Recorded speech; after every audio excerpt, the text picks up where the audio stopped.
depressed, frustrated, sad, confused. You want answer. Let's talk. Give me a message sa page ko sa Philippine Dating Coach and you can have one-on-one coaching with Coach Baze, your dating coach. Just please subscribe to my channel and hit the bell button. Be the ghost. May nagtatanong sa akin na pilosopong tanong, paano mo multuhin ang multo? Sabi ko, parang imposible yatang multuhin ng multo ah. Kasi kahit anong gawin mo, hindi mo pwedeng multuhin ng multo. Kasi nga multo siya. Well, di ko naman binibring up dito yung usapan na multo, kung totoo ba ang multo o hindi. Ang punto lang dito, kung may multo man talaga, hindi siya pwedeng multuhin ng kapwa niya multo. Does that make sense? So, isang paraan at hindi kayo iiwanan ng ex mo pag ginawa mo ito. Ano yun? Be the ghost. Ikaw ang mang-iwan. Well, yan, mahabang usapan na naman to. Okay, kaya ka nga nandito, di ba? Kasi gusto mo mabalik yung ex mo. Kaya ka nasa channel ko kasi gusto mo maintindihan kung paano ibabalik ang ex mo. So, bakit tinuturo ko na be the ghost? It's just a simple logic. Hindi natin kailangan ng kung ano-anong scientific explanation about this. What I mean is, kung ikaw ang ghost o kung ikaw ang ghost, hindi ka niya mag-ghost. Paano kung ginost ka na niya? Pero kung talaga meron kang behavioral traits na parang ikaw yung ghost, then it's next to impossible na mag-ghost ka nung ghost. Did you get the point? Well, medyo makulit eh. Pero kung nakukuha niyo ang punto ko, simple lang yung ibig ko sabihin.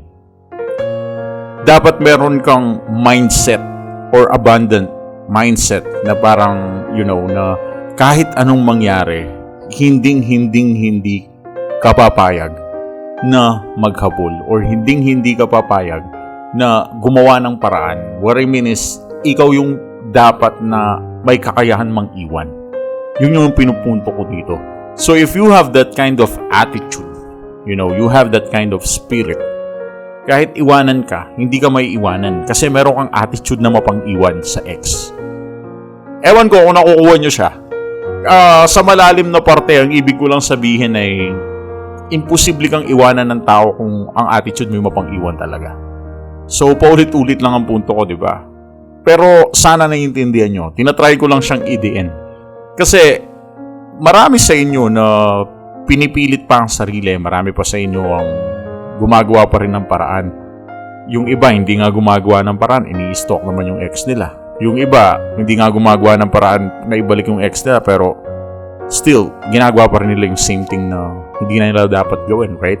So, kahit anong turo ko kasi minsan, paulit-ulit din tayo na nagmamahal pa rin kahit nasasaktan na tayo And the thing is, minsan yung ginagawa natin, it hurts us so much. I think may mga times na dapat humabol ka. May mga times na dapat gumawa ka ng paraan para maging kayo. Siguro sa mga unang days ng hiwalayan. Pero nandito na tayo sa stage na nang-iwan na siya or ginost ka na niya. Kaya dapat yung spirit mo kagaya na rin ng spirit niya. Yung attitude mo kagaya na rin ng attitude niya. Kasi kung talagang mahal ka niyan, dapat babalikan ka niyan. Malaki man ang kasalanan mo, o hindi. Kung talagang mahal ka talaga niyan, yung tinutukoy ko, kung talagang mahal ka niyan, gagawa yan ng paraan para balikan ka. So, hindi kita masisisi kung mahal mo pa rin siya. Pero, kung gusto mo na hindi maramdaman ang pangiiwan ng ex mo, dapat meron ka ring style or technique o espiritu ng pagiging multo. Dapat marunong ka ding mang-ghost. Walang tinutukoy ko, dapat marunong ka ding mang-ghost. Dapat marunong ka ding mang-iwan. O iniwan ka.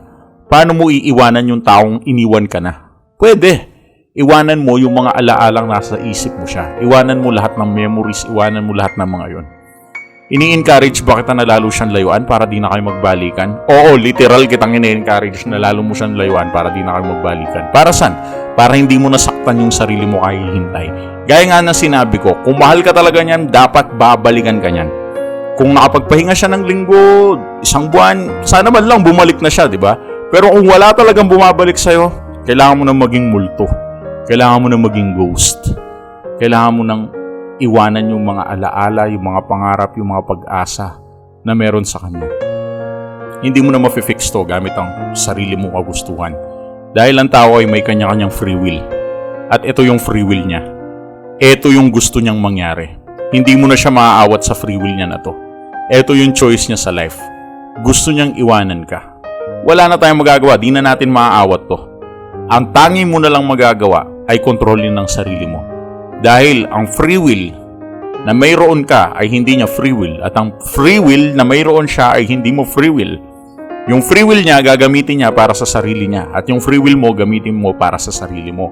Hindi yung free will mo na nga lang yung bagay na meron ka pero ginagamit mo pa rin para sa kanya. Okay? So, ang pinupunto ko lang is use your head, use your heart, ipag-combine mo sila, and then make a decision that you need to live. No matter what will happen, no matter what will happen, kung talagang hindi ka na mahal ng taong to, you need to live. It's a protocol.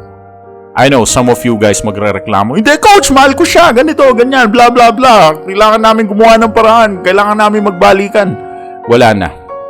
Kung gagawa ka man ng paraan, dapat ng mga unang araw pa lang. Dapat matuto ka na mag-no contact o gawin mo na lahat ng gusto mong gawin. Pero kung sa katagalan, wala na talaga, then leave. Umalis ka na. Be the ghost. Lumisan ka na. Mang-iwan ka na. Ngayon, kung babalik siya, magdesisyon ka kung gusto mo pa siyang bumalik o hindi. Yeah, it is a no contact rule din. Ini-emphasize ko lang na ang no contact rule na ginagawa mo ay isang pang-ghost din. Kaya para ma-execute mo ng maayos ang no contact rule, then ang conclusion is be the ghost. Kailangan mong maging multo. Kaya yun lang ang mga basic tips na kailangan mong gawin. Just to do the no contact rule in order, you need to become the ghost. And I think naintindihan nyo naman siya, right? So, maraming salamat sa pakikinig. And if you need an advice, diretso lang kayo sa page ng Philippine Dating Coach sa Facebook. Doon na tayo mag-usap. Thanks for watching.